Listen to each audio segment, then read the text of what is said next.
Okay, hello everyone. My name is Corinna. I will moderate during the next presentations. So I also welcome you, all of you.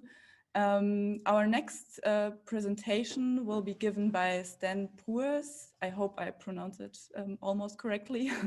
Stijn has a PhD in physics and philosophy and is an active member of the animal rights organization Bite Back. He is also the author of books about environmental ethics and animal rights. And in his presentation today, Stan will provide arguments for financially supporting open source research and development of new technologies such as cultivated meat. So welcome, Stijn Bruers. So let's jump back in time.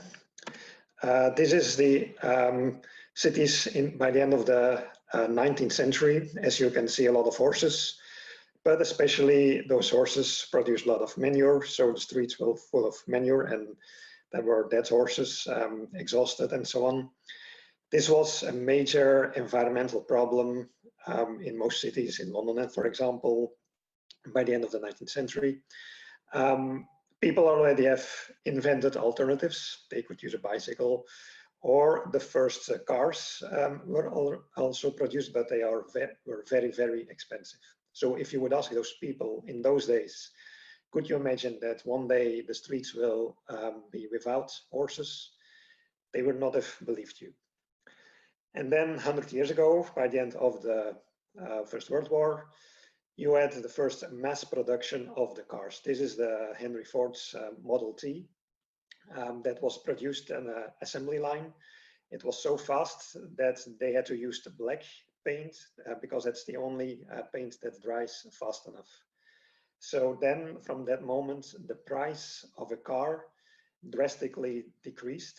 The car became much more cheaper than a horse carriage.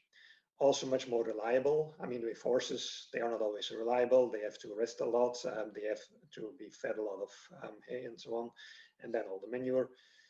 Cars are much more flexible.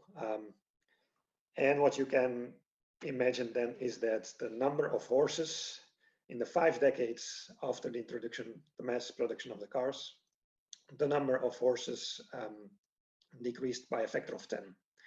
And this, importantly, is without government regulation, without or almost without environmental or animal rights activism against the horse carriages. It happened automatically, simply people using cars and tractors instead of horses. So there you see the horse carriages and so on. They were replaced by the engine cars. The same happened with whaling, also decreased with a factor 10 when kerosene oil was used for the oil lamps instead of whale oil. The messenger pigeons, you have these millions of pigeons, all replaced by the telephone, the telegraph. In the 1940s, 1950s, a lot of sheep for the wool were replaced by synthetic fibers, so the nylon. The humans were used for human insulin, but now with recombinant DNA technologies, you can produce human insulin without the pigs. So these are all possibilities from new technologies that led to a drastic reduction in the use of animals. Beeswax are replaced by light bulbs. The rabbit skin tests are replaced by human cell tissue.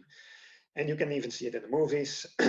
The movies with live animals, they are being replaced by animated animals, CGI.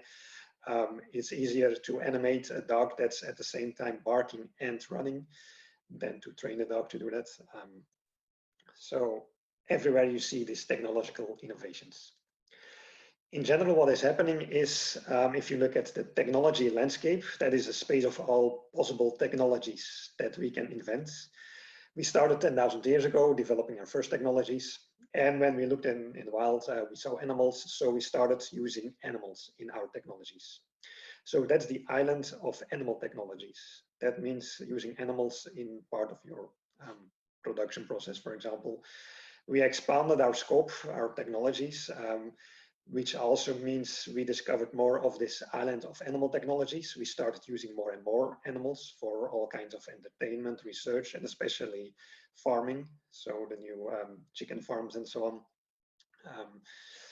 But as you can see, this island of animal technologies is only a small island in this vast landscape of technologies.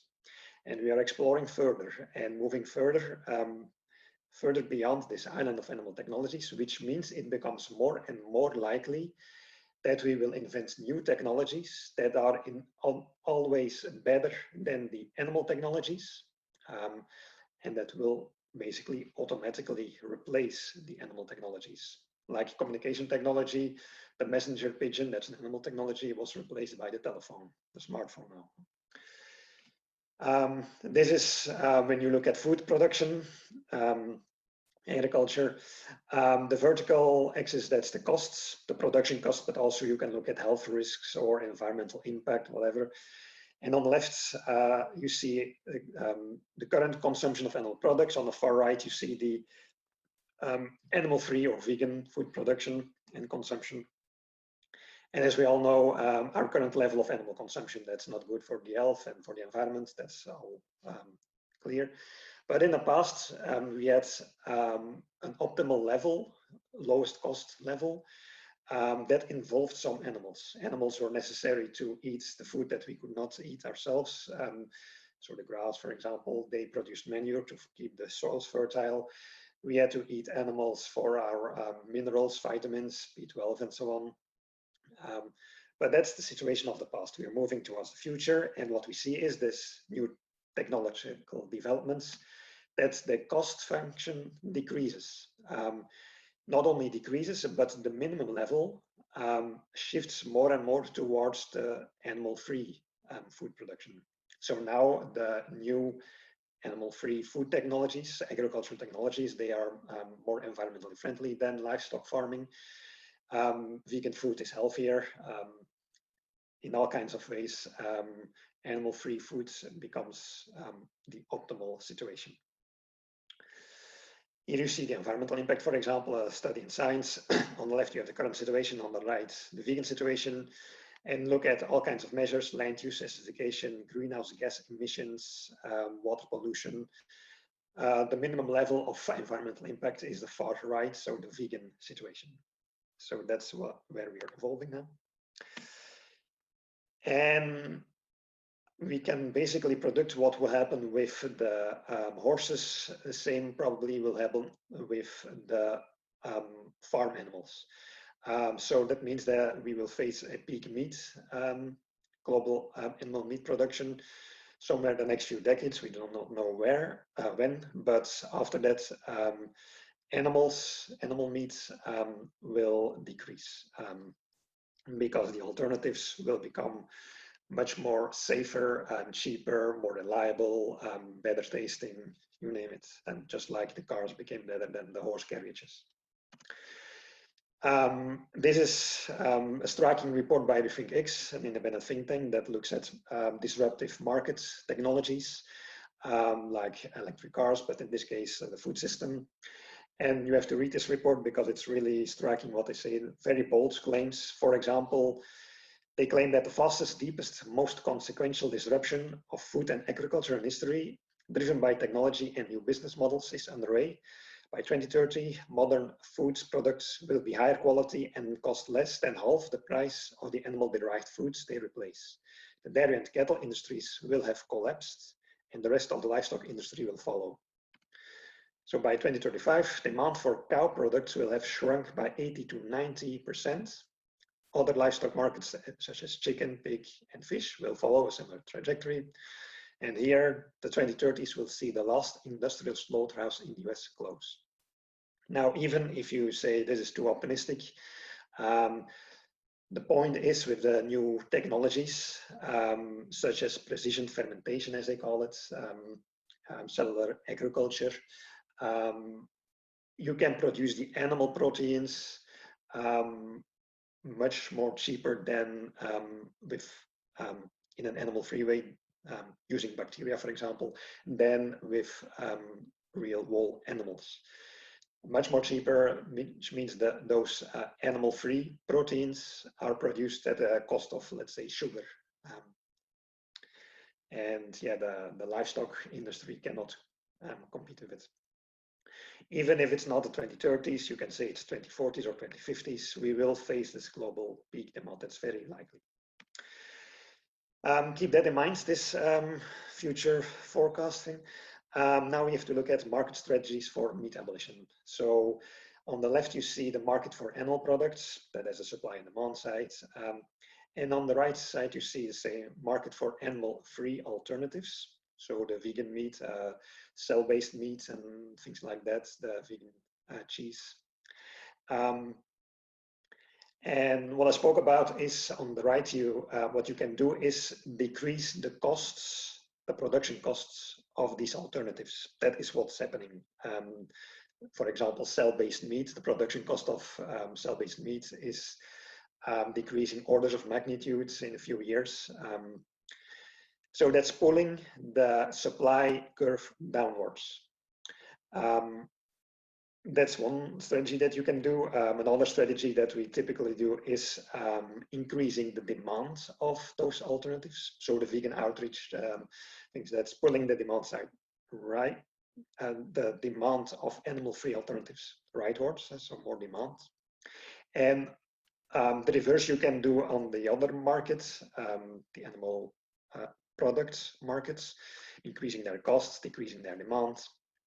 So basically we have 4 strategies, and it's a pull and push strategy. So if you're active, if you're targeting the animal products markets, targeting the industries and so on, that's a push strategy, increasing their costs.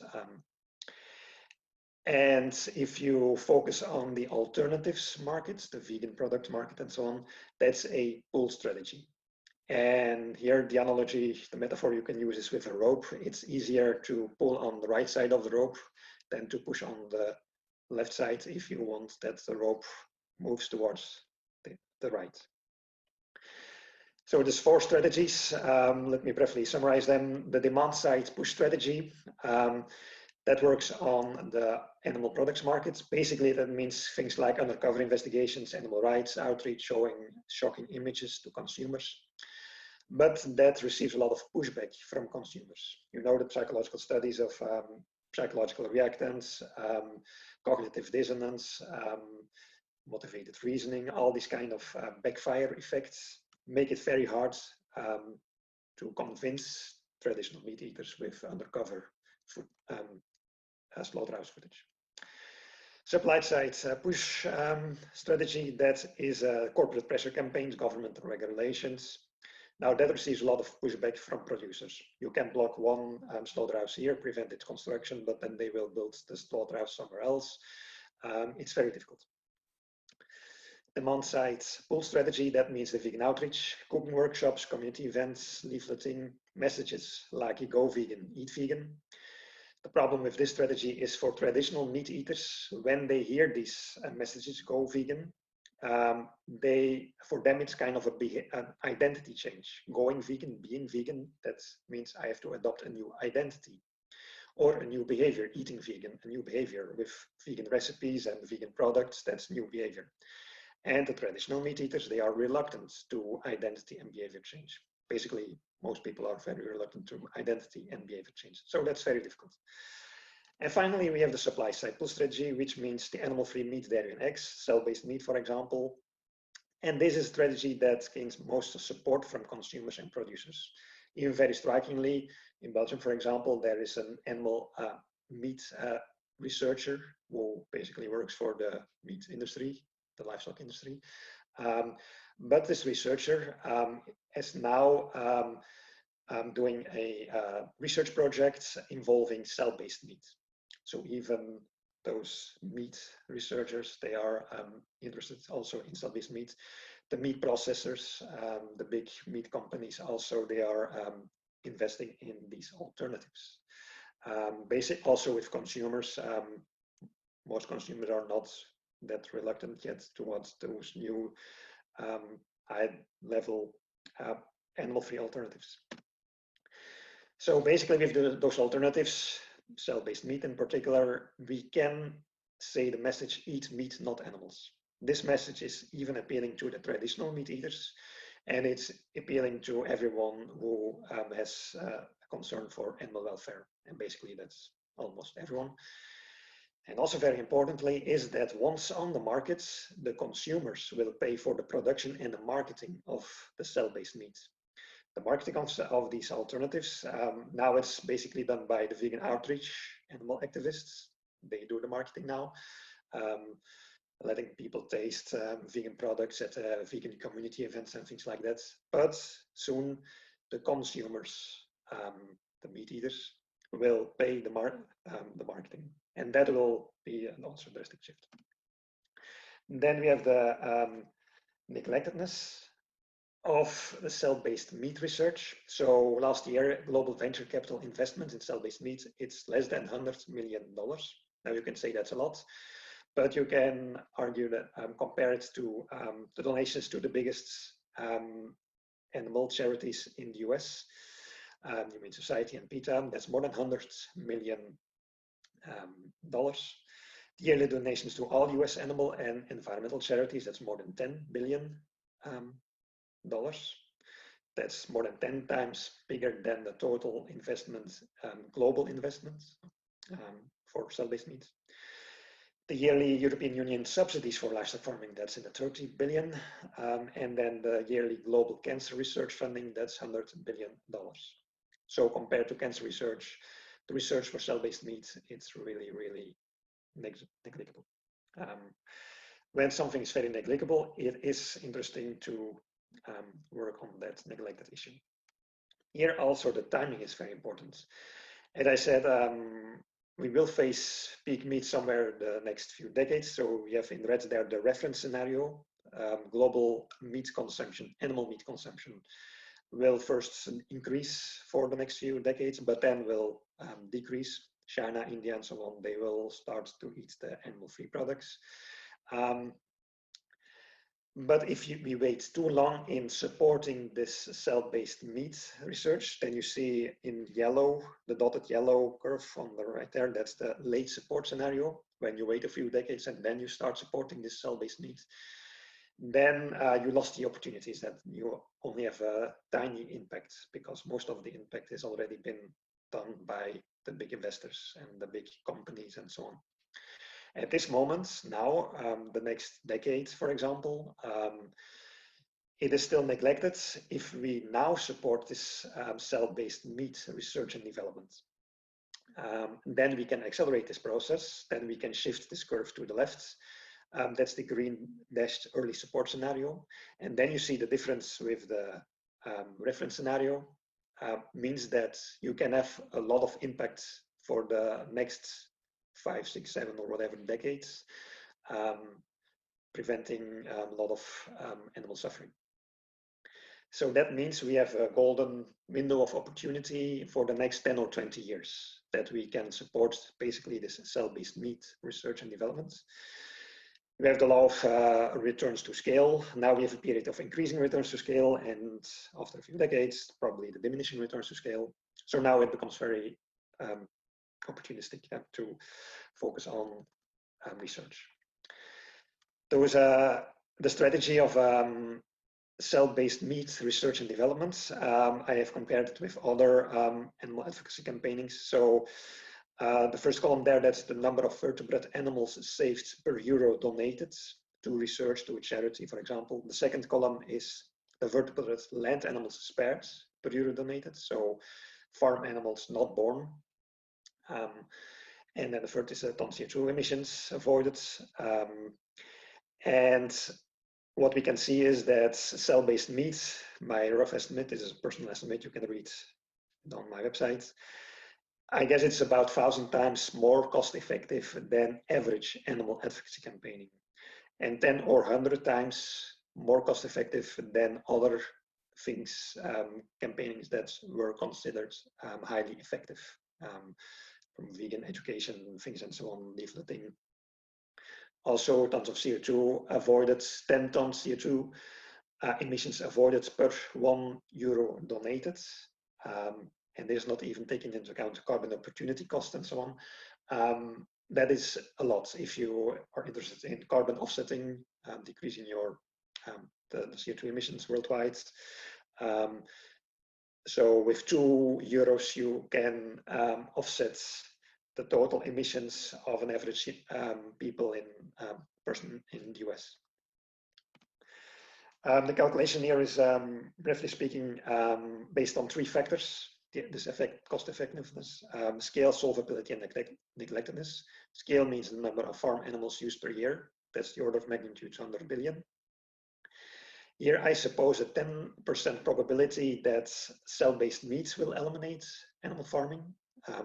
If you look at all possible technologies that can eliminate animal farming, technologies like leafleting, vegan recipes, cooking workshops, but also technologies like plant-based burgers and cell-based meat products and so on.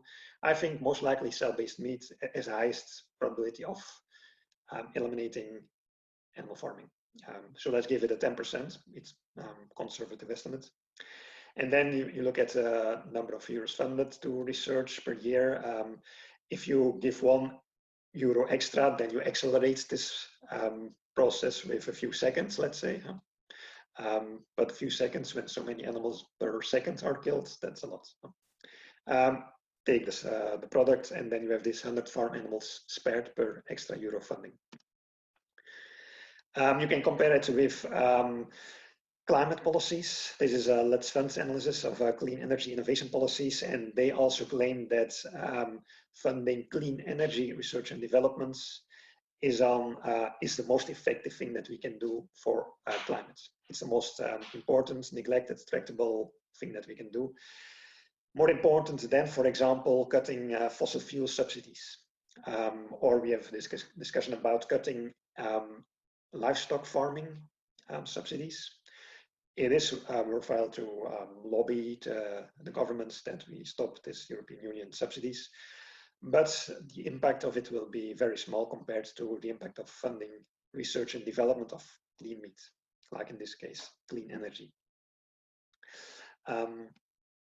And so I can conclude basically with the vegan modernism message. Vegan modernism is like ecomodernism. The idea that in the environmental movement, ecomodernism started in the environmental movement to focus on possibilities for new technologies to improve the environment. And here in veganism, it's basically the new strategy: look for opportunities to raise, earn, and donate money to one of these charities. New Harvest, for example, they are funding open source research and development of cell-based meat. Open source, very important, because we want to avoid that, the big multinationals will start to patent the cell-based meat technologies and intellectual property rights things and so on. The more open source it is, the better. Similarly, Good Food Institute, Solar Agriculture Society, they are investing in this research, and the first startup companies and all these things. So my personal take on it, I would be conclude in a very bold way. One could say like for the next 10 or 20 years, we can basically, now I will be very bold, stop with the traditional animal rights, vegan advocacy campaigning, and focus all on funding research and development of cell-based meat and cellular agriculture and in general, like cell-based eggs and things like that. Because it's only for the next 10 or 20 years that we will have this opportunity. Okay, that's it. If there are questions. Thank you for your interesting talks then. Yeah, we have some time for questions now. Wait.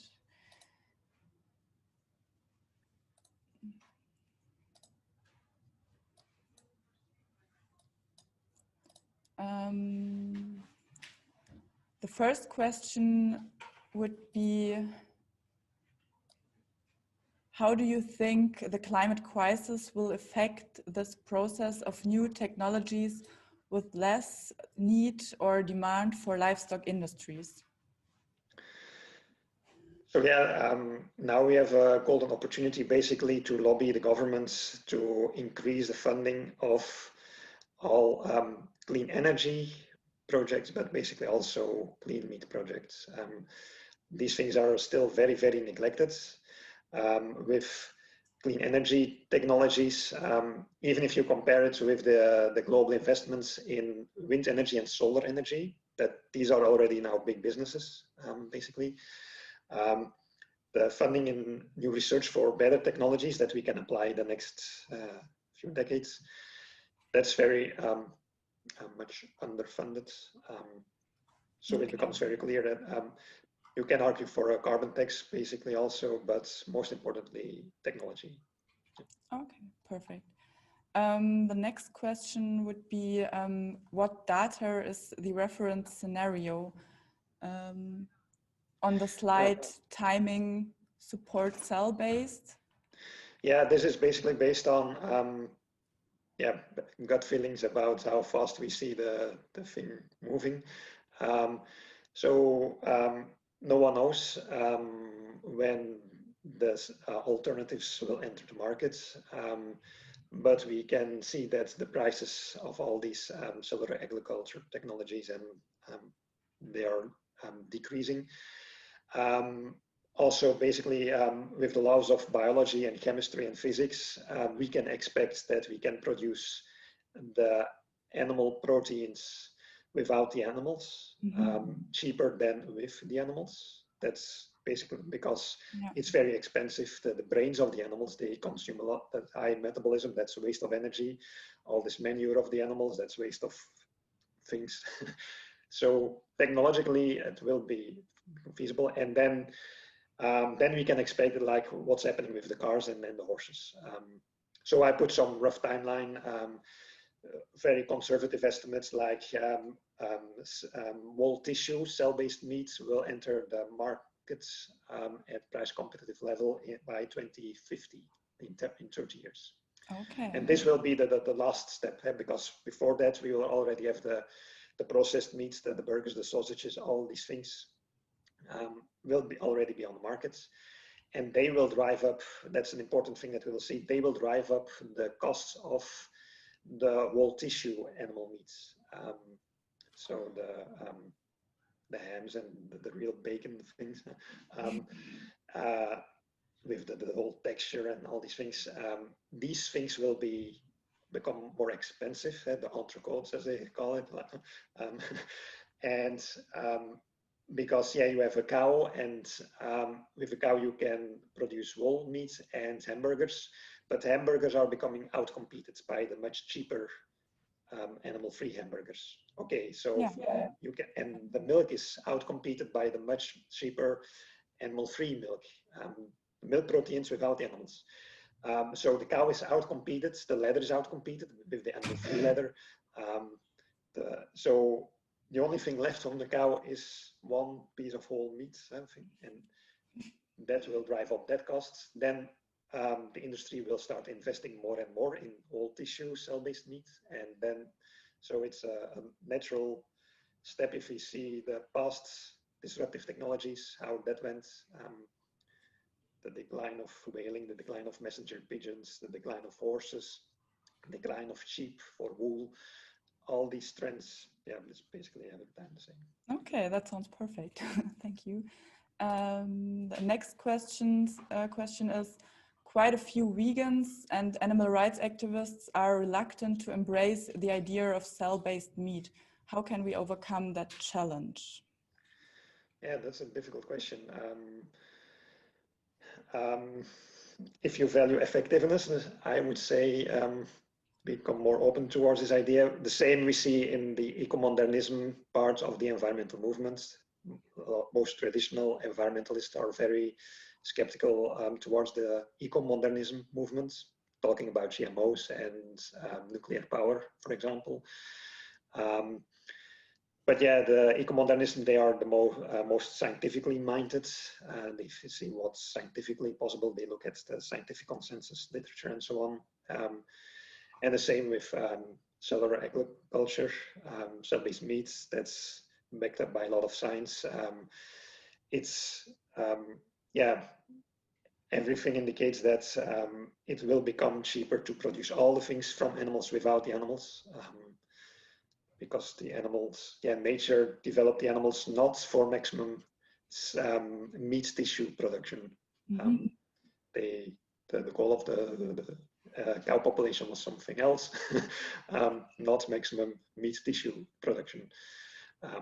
And so we can do it better. Okay, yeah. The next question is, well, it's not really a question, I think.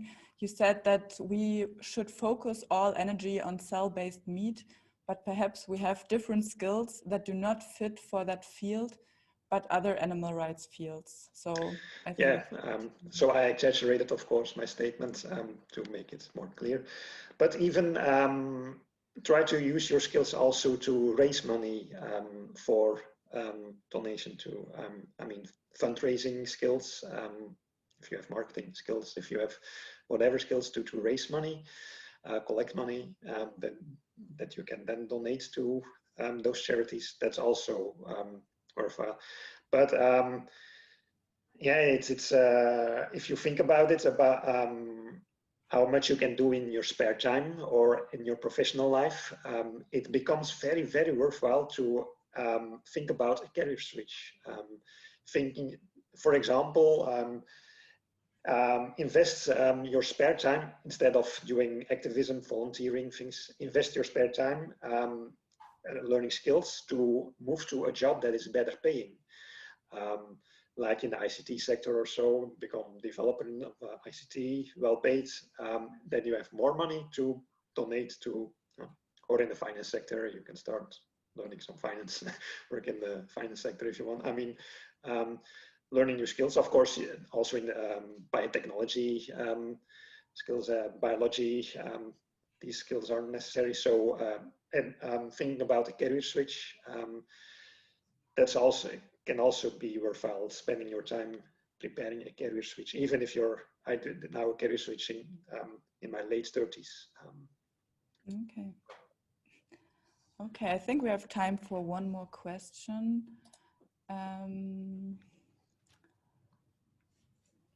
Thank you for your excellent and well-researched presentation. Is it true that a number of source animals are needed to harvest cells? Is it possible to create cell-based meat without using animals at all?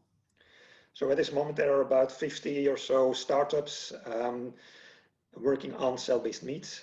50, that means all 50 kind of possibilities how to produce the meat. Some of them use cell cells in different ways, and some of them require biopsies or so from animals. But we all know that in the end, it will still be very clumsy or so to still keep using the real animal. Yeah, a lot of the companies are really working on technologies that only one stem cell or so starting cell will be enough and can proliferate indefinitely. And yeah, biologically, that's of course feasible. We do know that cells, there are cells that can proliferate indefinitely. And the only way is what kind of type of cells can do it the cheapest, the fastest way. Proliferates the cheapest into fat tissue and meat cells. So yeah, I will expect that it will be very straightforward to have cell-based meats. A product of cell-based meat where not a single incentive is there to raise an extra cow or to puncture a cow or to touch a cow or an animal. You don't have to touch an animal anymore. That's what it